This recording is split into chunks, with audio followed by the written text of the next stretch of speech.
wenn ich mich überhaupt als Architekt bezeichnen würde, so als zeitgenössischer Architekt. Meine Zielsetzung ist eine gegliederte, kleinkörnig, sowohl funktionell als auch soziologisch integrierte, vom Terror der Automobile befreite, lebenswerte und deshalb liebenswerte Stadt. Seit Anbeginn der Zeit, seit der erste kleine Stadtplaner existierte, gibt es Einkaufszentren. Doch diese waren immer Mini-Einkaufszentren. Bis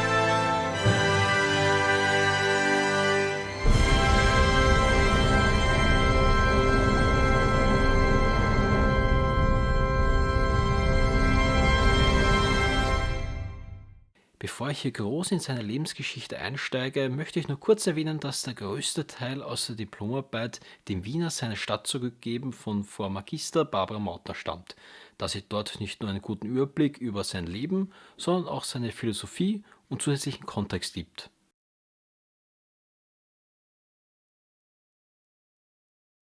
Wer war also Viktor Grün? Nun, Viktor David Grünbaum wurde am 18. Juli 1903 in Wien in einer recht liberale jüdische Anwaltsfamilie geboren. Er wurde in der Staatsgewerbeschule zum Hochbaufachmann ausgebildet. Nebenbei begann er sich auch für Politik und Kunst zu interessieren und engagierte sich in seiner Gymnasialzeit für die sozialistische Jugend. Des Weiteren leitete er die Theatergruppe Politisches Kabarett am Naschmarkt, wo er auch als Schauspieler und Verfasser von Einaktern agierte. Unter anderem auch aus finanziellen Gründen durch den Tod seines Vaters begann er 1923 für das Bauunternehmen seines Patenonkels, die Firma Melcher und Steiner, zu arbeiten, wo er bis 1932 tätig war.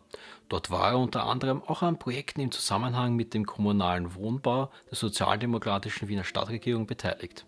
Und auch wenn er nach 1927 keine weiteren Arbeiten für den sozialen Wohnbau übernahm, so wurde die Ansicht, dass durch eine Verbesserung der Wohnverhältnisse auch in sozialer und politischer Hinsicht positive Auswirkungen auf das Leben der Bevölkerung zu erzielen seien, zur wesentlichen Grundlage für Grüns spätere Arbeiten als Architekt und Stadtplaner.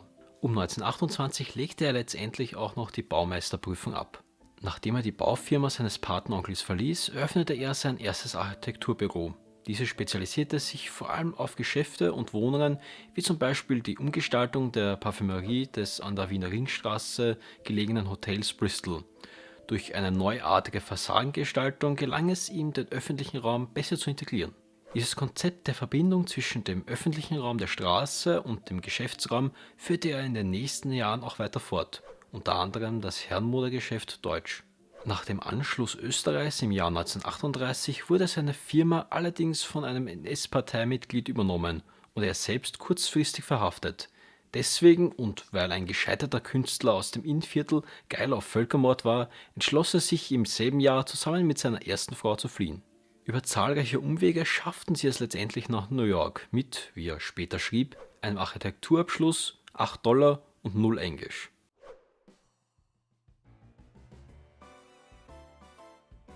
In New York angekommen, fand er zunächst Beschäftigung als Zeichner und schaffte es dabei recht schnell, Kontakte für weitere Aufträge zu knüpfen.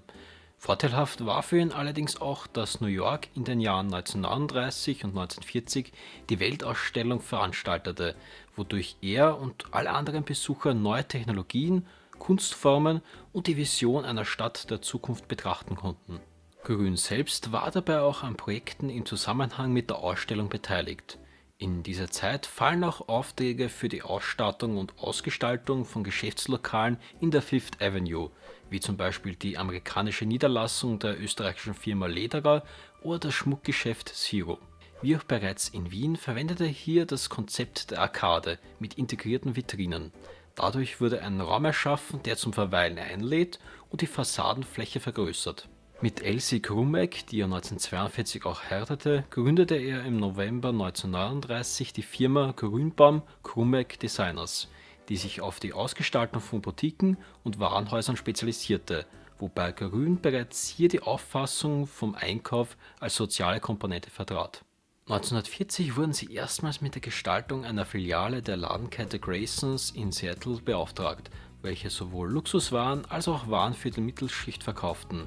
Bis 1948 sollten sie auch weitere Filialen für diese Kette entwerfen, da das Unternehmen durch den massiven Zuwachs weiblicher Arbeitskräfte in den Kriegsjahren weiter expandierte. 1943 bekam er dann auch die amerikanische Staatsbürgerschaft, mittlerweile aber unter seinem 2 Jahre zuvor geänderten Nachnamen Gruen. Im selben Jahr wurden seine Frau und er damit beauftragt, den Prototyp eines regionalen Einkaufszentrums zu entwerfen, was für sie insofern herausfordernd war, als dass sie sich hier erstmals mit Fragen der Stadtplanung und des zunehmenden Individualverkehrs befassen mussten. In das erste Konzept floss dabei ihre Unzufriedenheit mit den bestehenden Bedingungen des Einkaufs, vor allem hinsichtlich der Fortbewegung, ein. Einerseits sah dieses Konzept die Trennung von Einkauf und Autoverkehr und andererseits die Zusammenführung von Konsum- und Zivilräumen vor, weshalb dieses neuartige Konzept rund um einen zentralen, weitläufigen und begrünten Platz geplant wurde. Durch diese Kombination von kommerziellen und öffentlichen Einrichtungen sollte sich das Einkaufszentrum der Zukunft als Raum des gesellschaftlichen Austausches etablieren. Dieses Konzept wurde allerdings abgelehnt und in den Überarbeitungen immer konventioneller. Jedoch flossen die Ideen daraus Jahre später in das Konzept der Shopping Mall. Hierbei sei aber auch zu erwähnen, dass bereits 1907 in Baltimore ein erster Vorgänger der Shopping Mall entstand, bei dem sich eine Gruppe von Geschäften zusammenschlossen. Das Konzept war also insofern nicht ganz aus der Luft gegriffen. In den Nachkriegsjahren begannen sich amerikanische Städte durch den Bauboom privater Eigenheime und die zunehmende Motorisierung immer weiter auszudehnen. Eine Entwicklung, die Gruen in zahlreichen Zeitschriftsartikeln kritisierte. Er sah hier bereits, dass durch den wirtschaftlichen Boom und einen steigenden Konsum auch ein Umdenken in der Stadtplanung notwendig war. So eben auch bei den Einkaufsmöglichkeiten, die mehr und mehr von der Innenstadt in die Vorstädte wanderten. 1949 gründete er im Zug eines Auftrags der Firma Hudson das Planungsbüro Victor Gruen Associates, um unter anderem auch wirtschaftliche Fragestellungen besser zu behandeln. Das erste der 4 geplanten Zentren in Detroit namens Northland Center, welches damals das größte regionale Einkaufszentrum war, wurde 1954 eröffnet. Hier wurde seine zuvor entwickelte Idee eines Einkaufszentrums mit Fußgängerbereich erstmals realisiert. Die öffentlichen Bereiche waren dabei von Zentren europäischer Städte inspiriert, während die Anlage als Ganzes von Parkplätzen und einer Erschließungsstraße umgeben war. Das Center erwies sich als wirtschaftlicher Erfolg und wurde durchschnittlich von 45.000 Besuchern aufgesucht. Über die nächsten Jahre erweiterte er sein Konzept, speziell was die Analyse aller mit dem Bau verbundenen Aspekte durch Fachleute betrifft und die Funktion von Einkaufszentren als Impulsgeber der Revitalisierung von Stadtzentren. Er entwickelte dabei auch die Idee des Dynamic Planning. Damit gemeint ist die Zusammenarbeit privater und öffentlicher Instanzen und der betroffenen Stadtbewohner mit den jeweils beauftragten Planern, mit dem Ziel der Entwicklung von Maßnahmen zur Verbesserung der innerstädtischen Lebensbedingungen. All diese Dinge kulminierten 1956 einerseits im Southdale Center in Minneapolis und andererseits der Erneuerung der Innenstadt von Fort Worth. Bei ersterem beobachteten und analysierten Psychologen das Einkaufsverhalten der Kunden. Sie stellten fest, dass durch die schiere Größe und die überwältigende Aufmachung des Einkaufszentrums die Kunden ihre ursprünglichen Einkaufsziele vergaßen und zu Spontaneinkäufen neigten. Diesen Effekt, welcher mittlerweile den Spitznamen Gruen-Effekt trägt, machen sich Einkaufszentren, aber auch Casinos oder Outlets bis heute zunutze. Durch den Einsatz von Kunstlicht, welches Tageslicht imitiert, oder auch Vergnügungszonen, Essensbereiche, Musik, Hintergrundgeräusche und die vorhin erwähnte verwirrende Aufbauweise verlieren die Besucher und Besucherinnen das Zeitgefühl, was den Geschäften natürlich auch in die Hände spielt. Zweiteres sah, ähnlich wie bei den Shoppingcentern, die Schaffung eigener, voneinander getrennter Bereiche für den Fußgänger- und Autoverkehr vor. Außerdem plante er eine Fußgängerzone um die gesamte Innenstadt, den Ausbau der Öffis und die Errichtung einer Umfahrungsstraße sowie öffentlicher Garagen. Zwar stießen diese Ideen in der Öffentlichkeit und in Fachkreisen auf viel Zuspruch, doch waren sie für diese Zeit zu radikal, weshalb nur wenig davon umgesetzt wurde. Und hier sieht man so langsam, wie hier ein erster Bruch zwischen Planung und Realität entsteht. Noch offensichtlicher wurde das dann aber im Folgejahr in der Stadt Kalamazoo. Auch hier sollte die Innenstadt saniert werden. Daraus entstand das Konzept Kalamazoo 1980. Realisiert wurde aber eigentlich nur die Absiedlung kernfremder Nutzungen und eine innerstädtische Fußgänger-Einkaufsstraße. Gruen kritisierte daher, dass das Projekt aus dem Gesamtzusammenhang gerissen wurde, da es sich mehr um Experiment als wirklich ein Teil des gesamtstädtischen Erneuerungsprozesses handelt. All diese Erfahrungen, die Frage der Organisation des Individualverkehrs, die Notwendigkeit der Funktionsmischung, die Einbringung künstlerischer Aspekte in die Planung und vor allem die Frage der Bedeutung des öffentlichen Raumes fasste Gruen 1960 in dem Buch Shopping Towns USA zusammen. Gerade diese letzten Punkte stoßen ihm sauer auf, denn zu dieser Zeit schossen Einkaufszentren, auch durch Steuergeschenke angereizt, wie Pilze aus dem Boden. Nur wurde in vielen Fällen aus finanziellen Gründen auf soziale und kulturelle Einrichtungen verzichtet und eben diese schiere Menge der Zentren trug maßgeblich zum weiteren Niedergang der Stadtzentren bei. Diese Umstände führten dazu, dass Gruen sich mit den Jahren immer mehr und mehr von dem Konzept der Shopping Mall distanzierte, was 1978 bei einer Rede in London in einem ja fast schon ikonischen Zitat mündete: "I refuse to pay alimony for those bastard developments. They destroyed our cities." In den nächsten Jahren konzentrierte er sich dann eher auf diverse innerstädtische Revitalisierungsprojekte, wie zum Beispiel die Innenstadt von Rochester, New York, Fresno in Kalifornien, Valencia südlich von Los Angeles oder Louvain-la-Neuve in Belgien. 1964 veröffentlichte er dann das Buch The Heart of Our Cities, The Urban Crisis, Diagnosis and Cure, in dem er die Bedeutung der Innenstädte als kulturelle, wirtschaftliche und Freizeitzentren darlegte und die Wechselwirkungen zwischen den historischen Stadtkernen, regionalen Zentren und der gesamten Stadtregion erarbeitete. Dabei etablierte er auch einen weiteren Begriff: Cellular Metropolis. Damit gemeint sind die Vernetzungen und Abhängigkeiten zwischen Kern und Region. Er erarbeitete auch eine neue, mehrstufige Planungsstrategie, die der Suburbanisierung der 1950er und 60er entgegenwirken sollte. Die 3 Stufen waren dabei die Schaffung neuer urbaner Zentren, die Errichtung neuer Städte zwischen den vorhandenen Grüngürteln und der Bau neuer Städte, um die Siedlungstätigkeit gezielter zu steuern. Mit 1968 endete dann aber auch das Kapitel Amerika für Gruen. Er legte die Leitung seines Planungsbüros zurück und gründete die Victor Gruen Foundation for Environmental Planning, einer der ersten Institutionen, die sich mit Fragen der umweltverträglichen Planung auseinandersetzte.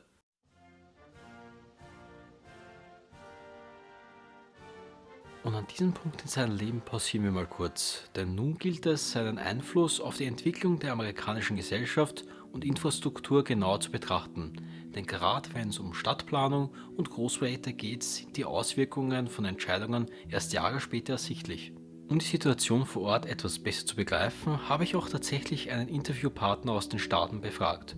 Und zwar den wahrscheinlich bisher bekanntesten Interviewgast auf meinem Kanal. Niemand geringer als Dr. Dave Amos vom Kanal City Beautiful. Ein Problem, das ich in einem früheren Video ja bereits angesprochen habe, ist der nicht unwesentliche Flächenverbrauch von Einkaufszentren. Wenn man nur General Purpose Centers, also Allzweckzentren betrachtet, kommt man auf einen Verbrauch von rund 590 Quadratkilometer in den USA. Nur um das ins Verhältnis zu setzen, Madrid hat eine Fläche von 607 Quadratkilometer.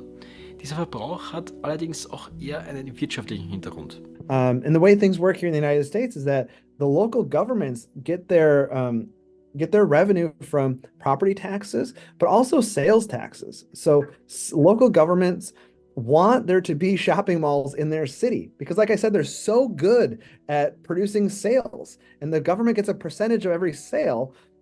So the cities would actively sort of court or encourage malls to be built within their boundaries. So far from like sort of discouraging malls, for a long time we encouraged them to be built, and that's why we can say here in the U.S. that we were essentially over malled or over retailed because local governments encourage commercial development even at the expense of housing, which doesn't have that additional revenue source that local governments need. So. Einen großen Bereich, den ich mir ansehen möchte, ist der soziale Einfluss seines Werkes. Da wären als erstes die Geschlechterrollen. So führten die Einkaufszentren ungewollt auch zu einer gewissen Eindämmung. Denn zumindest zu der Zeit, als die ersten Einkaufszentren in die Höhe bzw. Breite schossen, waren Frauen den Männern sowohl finanziell als auch rechtlich unterlegen. Zum Beispiel, wenn es um das Aufnehmen eines Kredits, Versicherungen oder Verträge ging. Die ursprüngliche Idee war nun eigentlich, ihnen das Leben in der Vorstadt zu erleichtern, da es dort ansonsten nichts zu tun gab. Doch wurde es eher ein reiner Ort der Zuflucht. Generell kann man sagen, dass es ein Ort für Personen außerhalb des Erwerbslebens und damit ein sozialer Fluchtpunkt wurde. Sie erleichterten zwar den Alltag der Frauen, aber bestärkten dabei auch traditionelle Bilder der Frau als Hausfrau und Fürsorgerinnen. Gruen fasste es dabei wie folgt zusammen: Suburbia war nun ein ausgetrocknetes Land, das untertags ausschließlich von Frauen und Kindern bevölkert wurde und eindeutig nach Familieneinkommen, sozialem, religiösen und rassenspezifischen Hintergrund unterteilt war. Ein weiterer großer Einfluss war, wie so oft, wenn es um amerikanische Stadtplanung geht, das Thema Rassentrennung. Denn in gewisser Weise boten die Einkaufszentren den weißen Bewohnerinnen der Vorstadt eine Schutzzone, die das Gefühl eines urbanen und zugleich homogenen Raums simulierten. Diese teilweise bewusst, teilweise unbewusste Art der Planung zeigt sich auch darin, dass Straßen teils quer durch vor allem von schwarzen Amerikanerinnen bewohnte Bezirke gelegt wurden. Allerdings ist es auch so, dass sich dieser Aspekt zumindest teilweise verändert hat. Like low-income Black people living in the city did not have access to malls because they oftentimes didn't have access to cars. They were taking their bus to work downtown, living in the central city. They just didn't have easy ways to get to the mall. So in that sense, the people who had access to them were the middle and upper income white families who lived near the mall or had access to a car to get to the mall. Um, the thing is, that's changed quite a bit over time. In the United States, over half of Black families live in the suburbs today. So it's suburbs are more racially diverse. I won't say integrated because still community by community, there's quite a bit of segregation, but it's not uncommon for a Black family today to live close to a shopping mall. And actually, one of the things I've noticed over time when I was at a mall recently was that it's one of the more diverse places I've been in. It's often more diverse these days, I think, than central cities. Because today, central cities are increasingly expensive. We're seeing a lot of gentrification where sort of lower income people of color are forced out. Upper income white people are moving back to the city. And then the malls are becoming sort of the affordable place to shop in some cases and the place where people feel more comfortable sort of mixing from all races. So Der letzte Punkt, den ich ansprechen möchte, ist der des Konsumismus. Denn die ursprünglich geplanten mehrfunktionellen Shopping-Towns wurden, wie vorhin bereits kurz angeschnitten, vor allem als reine Verkaufsmaschinen realisiert. So ist das Einkaufszentrum auch ein Kind der Nachkriegsängste und des Booms von Massentechnologien, angefangen beim Telefon, über Fernseher bis hin zum Auto. Gerade das Auto wurde in seiner Stellung als Hauptverkehrsmittel gefestigt. Dieser eher kapitalistisch fokussierte Ansatz zog allerdings auch wertvolle Ressourcen aus der Innenstadt ab und bereicherte nur gering das zivilgesellschaftliche Angebot in der Vorstadt. Nicht nur das, diese Prinzipien der übergriffigen Attraktion und des Hyperkonsums beeinflussten mehr und mehr auch nicht kommerzielle Einrichtungen wie Kulturzentren oder Museen. Dieser Mix an konservativem Gesellschaftsbild und Konsumismus zeigt sich auch darin, dass Bewohnerinnen das Zentrum eher zur persönlichen Erleichterung nutzten und weniger, um in die Öffentlichkeit zu investieren. Gruen beschrieb diesen suburbanen Lebensstil zusammenfassend als all dressed up and no place to go, also fein gemacht, aber ohne einen Ort, wo man hingehen könnte. All diese Dinge sollten aber auch immer im größeren Kontext der amerikanischen Stadtplanung in der Nachkriegszeit verstanden werden. Denn wie schon mehrfach angesprochen, war diese, dank Planer wie Robert Moses, einerseits recht autozentriert und durch Praktiken wie Redlining rassistisch motiviert. Die Vororte und die Einkaufszentren darin sind, wie Dr. Amos bereits erwähnte, nur ein Symptom. Vergessen sollte man ebenfalls nicht, dass die Malls popkulturell von Bedeutung sind, sei es in Form von Filmen oder Serien. Es ist aber auch wichtig zu betrachten, dass die Stellung der Shopping Mall in Amerika sich über die letzten Jahrzehnte verändert hat. Because malls have changed. They were, I would say, pretty static from when he invented them or when he sort of pioneered them to about the 80s and 90s. I mean, they really did sort of hold up and became this like sort of pinnacle of American consumerism. So they remained unchanged. The challenge has been in the last 20 years or so, people have been turning away from malls as they like or sort of previously existed, in part due to things like online shopping. So we're seeing a contraction in malls right now, and a lot of the malls that are sort of disappearing were the ones that were sort of marginal anyway. And the way that the industry considers them marginal is, are they in a lower income area? Like, there's not a lot of money around nearby to sort of support the mall. And we're also seeing that in some places, while we're losing some classic mall stores here in the US because they're failing because they're just not doing well, new mall stores are coming in, and a lot of those are from online retailers that want to have a physical space. So it's interesting to see how they're evolving. And like I said, malls are just so good at capturing people and getting people to spend money that I don't think they're ever going to go away. But they might slowly evolve away from what we're seeing from Grun's vision. They're becoming more mixed use, more upper income, and more experience-based and less just pure shopping. Aber auch der Fokus auf Konsum scheint, zumindest teilweise, zu schwinden. So malls are evolving, and they're not pure shopping anymore, I would say. So the upper income malls, the wealthier malls are going again towards more experiences. But the middle and lower income malls, even the failing malls, are being propped up in some cases by like city services or public services. Like you'll see, maybe not a post office, but like an office of the Parks and Recreation Department, or you'll see just nonprofits taking root in a mall. And so they become another sort of community resource where here in the US, we have rising rents on everything, but in sort of declining malls, the rents have never been lower. So you can attract, maybe sort of more local, small business in nonprofit oriented stuff in them.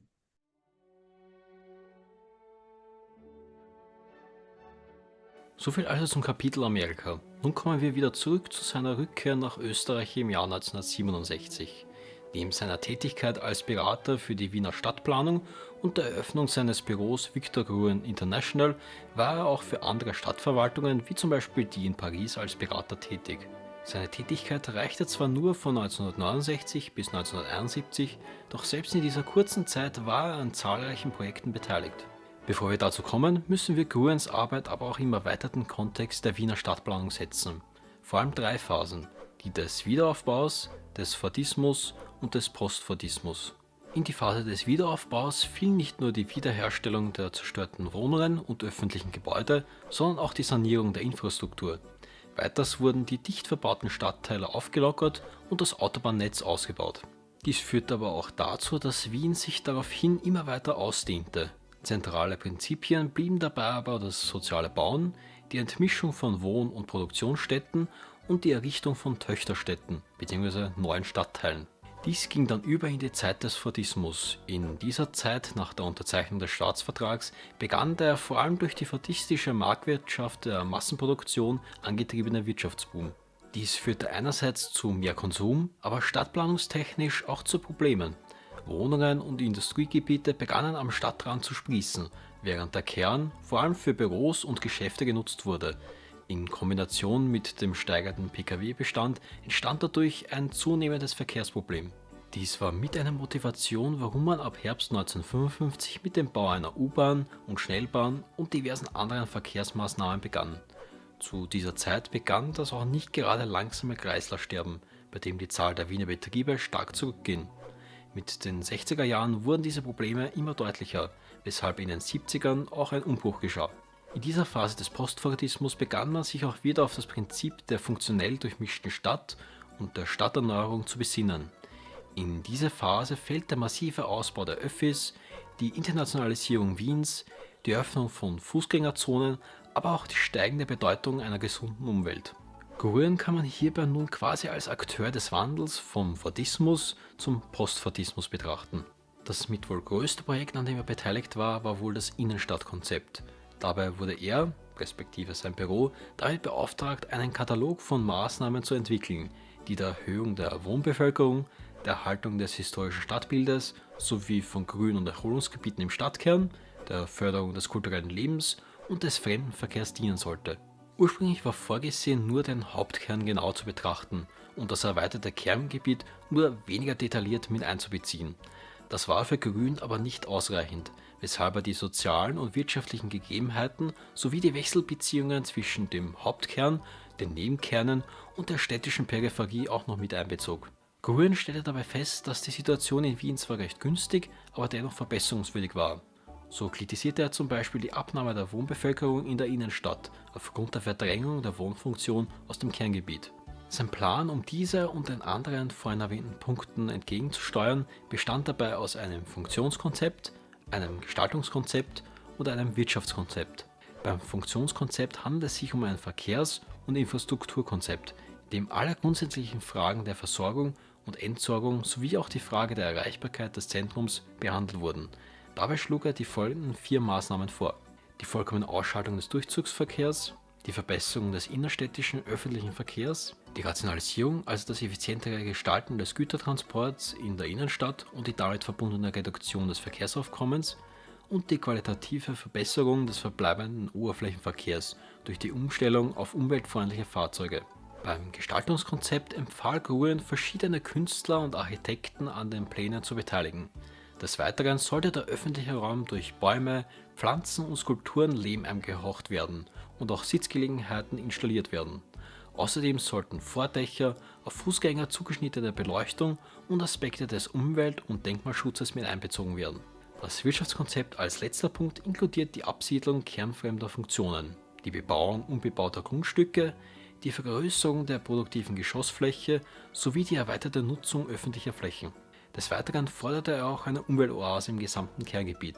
Lauter vereinzelte Fußgängerstraßen würden laut ihm zu einer Umlagerung des Verkehrs auf Nebenstraßen führen, weshalb ein deutlich größeres Gebiet als Fußgängerzone etabliert werden sollte. Vor allem die Multifunktionalität sollte dadurch gesichert werden. Wie das aussehen könnte, zeigte er anhand der Kärntnerstraße und des Grabens. Außerdem empfahl er die Konstruktion von Fußgängerpforten, die dabei nicht nur als reine Verkehrsbauwerke, sondern auch für andere Nutzungen wie zum Beispiel Geschäfte oder Restaurants dienen sollten. Aber auch der Bau von Tiefgaragen an den Umfahrungsstraßen war in seinen Konzepten vorgesehen. Diese Konzepte spiegeln auch ein wenig die Idee der polyzentrischen Stadtplanung wider. Neben einem Hauptstadtkern sollte es auch Nebenstadtkerne geben, welche im Gegensatz zu ersterem eher für die alltäglichen Bedürfnisse ausgelegt sind. Gruen spricht hier auch insofern von einer Planung gegen den Verkehr, als dass Verkehrsbedürfnisse reduziert werden sollten, indem man Bedürfnisse der Bevölkerung ohne weite Fahrten zwischen den Zentren befriedigen kann. Ein weiteres Projekt, in welches er involviert war die U-Bahn-Station Schwedenplatz. Dort legte er im Oktober 1970 einen Gestaltungsvorschlag vor. Bereits im Vorhinein war klar, dass die Station ein wesentlicher Verkehrsknotenpunkt werden wird. Damit es zu möglichst wenigen Aufeinandertreffen zwischen Verkehr und Menschen kommt, plante Gruen eine kreuzungsfreie Fußgängerverbindung zwischen dem 1. und 2. Bezirk, wobei die Dächer der Tiefgaragen als Grünflächen dienen sollten. Des Weiteren plante er auch eine Fußgängerplattform, unter welcher sich die Zugänge zu den Öffis und den Tiefgaragen befinden sollten. Auf der Plattform selbst sollten dann die Grünzonen, Terrassen, aber auch Cafés hinkommen, um den Platz optimal zu nutzen und den Menschen mehr in den Fokus zu rücken. Im Zuge des Innenstadtkonzepts arbeiteten er und sein Büro auch einen Vorschlag zur Neugestaltung des Rathausplatzes. Er kritisierte dabei auch den Umstand, dass der Zugang zum Rathaus eher eingeschränkt war, weshalb er sich für einen ringseitigen Zentraleingang und ein Verbindungssystem im Hofinneren aussprach. Den Rathausplatz selbst sah er als Veranstaltungsort unter anderem durch die Zusammenführung der beiden Parkanlagen vor. Des Weiteren schlug er auch eine Fußgängerbrücke in den 8. Bezirk vor, welche allerdings nie realisiert wurde. Im Zuge eines Vortrags seines Innenstadtkonzepts im März 1971 kritisierte er des Weiteren, dass ein Großteil der Bautätigkeit an der Peripherie erfolgt und beschrieb die diversen Probleme, welche damit einhergehen könnten, indem er sie mit menschlichen Krankheiten verglich. Deswegen forderte er auch eine Stadterneuerung statt einer Stadterweiterung. Er prognostizierte dabei auch, dass sich im Jahr 2000 rund 890.000 Menschen im gewachsenen Stadtgebiet und weitere 1,19 Millionen Menschen an der Stadtperipherie befinden würden. Er war zwar etwas übermotiviert, was die Geschwindigkeit des Bevölkerungswachstums betrifft, aber wenn wir diese Zahl mit der Bevölkerung in den Randbezirken vergleichen, ist das fast schon lächerlich genau. Dass man den Donaubereich neu gestalten muss, wurde schon kurz nach Ende des Zweiten Weltkriegs klar, weshalb man auch begann, das Donauufer umzugestalten und umzuwidmen. Spätestens nach dem Hochwasser 1954 lag der Fokus mehr und mehr auch auf dem Hochwasserschutz. Ab Ende der 50er begann man mit der Planung eines Entlassungsgewinnes und der Anlage einer künstlichen Insel. Beschlossen wurde das Projekt aber erst im Dezember 1969. Die Bauarbeiten begannen dafür aber überraschend früh schon im folgenden Juli. Da es aber zu Auseinandersetzungen mit der Öffentlichkeit kam, wurde Gruen im Herbst 1971 als externer Berater beauftragt. In einer Vorstudie im Jahr 1972 wies er auf die Notwendigkeit der Einbindung anderer Planungsvorhaben in Wien hin und untersuchte diverse Nutzungsvorschläge. Er empfahl dabei die gänzliche oder zumindest vorherige Nutzung der Insel als Erholungsgebiet und lehnte das Ingenieurprojekt, also die Insel als reinen Hochwasserschutz und die großflächige Verbauung der Insel ab. Außerdem empfahl er einen Stufenplan und eine erweiterte Einbindung der Öffentlichkeit. Zwar wurden schlussendlich keiner seiner Planungen direkt umgesetzt, aber einige Ansätze wie der Umweltschutzgedanke und die Durchführung eines Ideenwettbewerbs wurden bei der weiteren Projektdurchführung aufgegriffen. Als man 1969 mit der Planung des Einkaufszentrums Vösendorf begann, stand Gruen diesen kritisch gegenüber. Seiner Meinung nach sollte solche Projekt immer mit Maßnahmen zur Belebung der innerstädtischen Bereiche verbunden sein. Des Weiteren störte ihn auch der hohe Flächenverbrauch. Ironischerweise wurde letztendlich ein ehemaliger Mitarbeiter mit der Planung der Shopping City Süd beauftragt. Als einer der letzten wichtigen Punkte in seiner Biografie möchte ich die Gründung des Zentrums für Umweltplanung Anfang der 70er erwähnen, welches mit Fachleuten aus verschiedenen Fachgebieten bestückt war und sich Fragen der Stadt- und Raumplanung und der Energiepolitik beschäftigte. Über die nächsten Jahre veröffentlichte das Zentrum diverse Studien und organisierte auch einige Veranstaltungen. Man merkt aber beim Lesen seiner Biografie, dass er mit Verlauf der 70er Jahre und dem mittlerweile erreichten Pensionsalter immer weniger aktiv wurde. Erwähnenswert wären eine 1977 veröffentlichte Resolution für eine raschere Verbreitung der Sonnenenergienutzung in Österreich, verfasst von den Mitgliedern des Zentrums für Umweltplanung unter seiner Leitung, und 1978 die Verleihung des Goldenen Ehrenzeichens für Verdienste um die Republik Österreich. Und hier endet zumindest seine persönliche Geschichte. Kurz nach Abschluss seiner Autobiografie verstarb er am 14. Februar 1980 nach längerer Krankheit.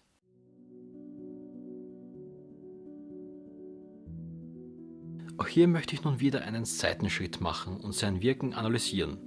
Hinsichtlich der Innenstadt lässt sich sagen, dass die Multifunktionalität durchaus erreicht wurde, wobei vor allem kernfremde Funktionen bzw. Geschäfte wie geplant fehlen. Bezüglich dem Handel ist damit gemeint, dass Läden für den alltäglichen Bedarf nur begrenzt vorhanden sind, während der Fokus eher auf hochwertige und spezialisierte Geschäfte gesetzt wird. Dies lockt sowohl regionale als auch internationale Kunden an. Auch die Einführung der Fußgängerzonen kann in diesem Zusammenhang als Erfolg gewertet werden. Was das Verkehrskonzept angeht, hat sich in den letzten Jahrzehnten ein weitreichendes Öffi-Netz entwickelt, so auch in der Innenstadt, wo auch Garagen vermehrt gebaut wurden. Zwar ist in diesen Jahren der motorisierte Individualverkehr wienweit gesunken, doch im ersten Bezirk ist die Anzahl der Fahrzeuge sogar gestiegen, weshalb man nun seit längerem plant, den ersten Bezirk komplett autofrei zu gestalten. Kommen wir nun zu den Einkaufszentren in und um Wien. Denn auch vor Wien hat der Boom nicht Halt gemacht. Die ursprüngliche Idee Gruens war es ja eigentlich, die urbanen Strukturen Wiens nach Amerika zu bringen. Durch eine Weiterentwicklung dieser Idee fand sie aber ihren Weg zurück. Stand 2018 gibt es in Wien insgesamt 41 Stück. Die größten davon sind das Donauzentrum, gefolgt vom Auerhof Center, der Lugner City und der Millennium City. Allerdings ist nicht jedes davon gleich erfolgreich. Die Millennium City funktioniert zum Beispiel durch öffentliche Erreichbarkeit und ein vielfältiges Angebot, während ein Shopping Center Nord teilweise mit Leerstand zu kämpfen hat. Es zeigt sich also, dass, wenn man es richtig angeht, der polyzentrische Ansatz funktioniert oder dass die Attraktivität des Hauptkerns, des ersten Bezirks, geschmälert wird. Des Weiteren hat sich gezeigt, dass es in Einkaufszentren einfacher ist, die Multifunktionalität direkt zu beeinflussen als in Innenstädten. Vermutet wird, dass sich Einkaufszentren in zwei Richtungen entwickeln werden. Einerseits in Richtung Versorgungszentren und andererseits zu Shopping- und Entertainmentzentren. Zweitere beinhalten neben dem Einzelhandel auch Entertainmentmöglichkeiten, Bildungseinrichtungen oder Ärztezentren. Dies soll die Aufenthaltsdauer im Zentrum erhöhen. Der ursprüngliche Fokus, das Shopping, wird währenddessen unter anderem auch durch Online-Shops an Relevanz verlieren. Sein Einfluss auf Wien war also weitreichend, aber aufgrund seiner Position als externer Berater auch weniger konkret, was die Umsetzung seiner Planungen betrifft. Trotzdem kann man hier nicht von einem Scheitern sprechen, da viele seiner Grundprinzipien einen Einfluss auf die Planungsphilosophie und wiederum die Planungspraxis hatten. Außerdem brachte er zahlreiche neuartige Planungsgrundsätze aus den USA nach Österreich. Seine Ideen kulminierten auch in einem neuen Verständnis von Verkehrsplanung, welches dann ab den 90ern mehr zu tragen kam. Weiters ist es vor allem sein Verdienst, dass die Innenstadt das international bekannte urbane Zentrum ist, auch wenn es nicht die Umweltoase geworden ist, die er sich erhofft hatte.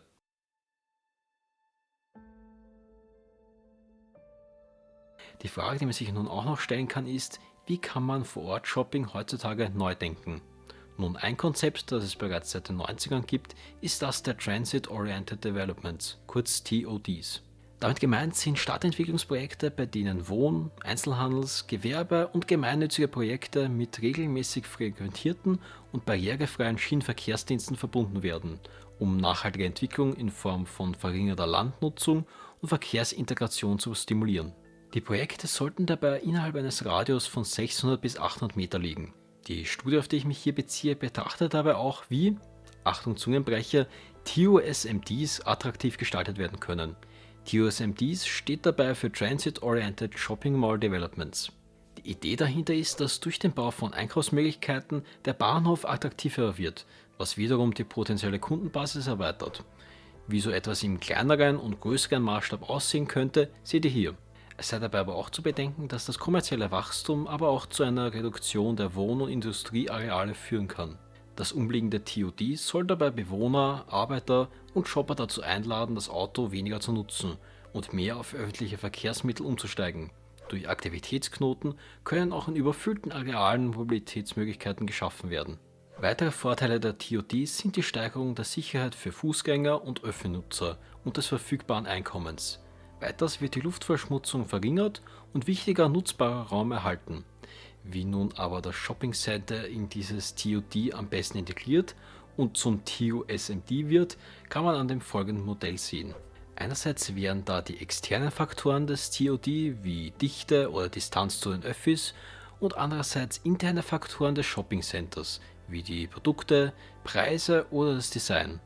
Diese beeinflussen sich gegenseitig, aber haben eben auch direkt oder indirekt Einfluss auf die Attraktivität des vorhin erwähnten TOSMDs. Dieses hat dann nochmals selber Faktoren hinsichtlich Lage, Platz und Geschäfte. All das hat schlussendlich Einfluss auf die Anzahl der Shopper, die die nahegelegene Öffi-Haltestelle nutzen. Ergänzend zu erwähnen sei aber, dass zum Beispiel Dichte kein kritischer Faktor ist, da es europäische und amerikanische Städte gibt, die weniger dicht besiedelt sind als zum Beispiel asiatische Städte, aber dennoch öffi-orientierte Metropolen wurden. Diese Integrierung bedarf letztendlich aber auch eine Menge an Daten. Abschließend sei aber auch zu sagen, dass solche Projekte eher nur für Städte mit einer großen Zahl an Einkaufszentren oder solche, die gerade welche planen und sie mit dem Schienenverkehr verbinden wollen, nutzvoll sind. Zu beachten sei auch, dass Bahnhöfe nahe TOSMDs recht schnell oder zumindest schneller als andere ihre Kapazität überschreiten. Dies sollte bei der Planung mit einbezogen werden, um kostspielige Umbauten und Betriebsstörungen zu vermeiden. Und das war's für dieses zugegebenermaßen ausführliche und geschichtlich fokussierte Video. Wenn ihr diesen Kanal unterstützen wollt, würde ich mich über ein Abo und einen Daumen hoch freuen. Abschließend bedanke ich mich bei Dr. Dave Amos für seinen interessanten Einblick in die amerikanische Seite von Gruen Lebenswerk. Und bei euch natürlich fürs Zusehen. Als ich das letzte Jahr in Wien war, hatte ich Gelegenheit, meine Ideen mit dem Stadtplaner von Wien zu besprechen. Das Automobil als ein Massentransportmittel ist nicht mehr auf Amerika allein beschränkt. Europa und auch Österreich hat dieselben Erfahrungen gemacht. Und heute müssen wir versuchen, die Schönheit der alten europäischen Städte zu retten und in Einklang zu bringen mit dem 20. Jahrhundert.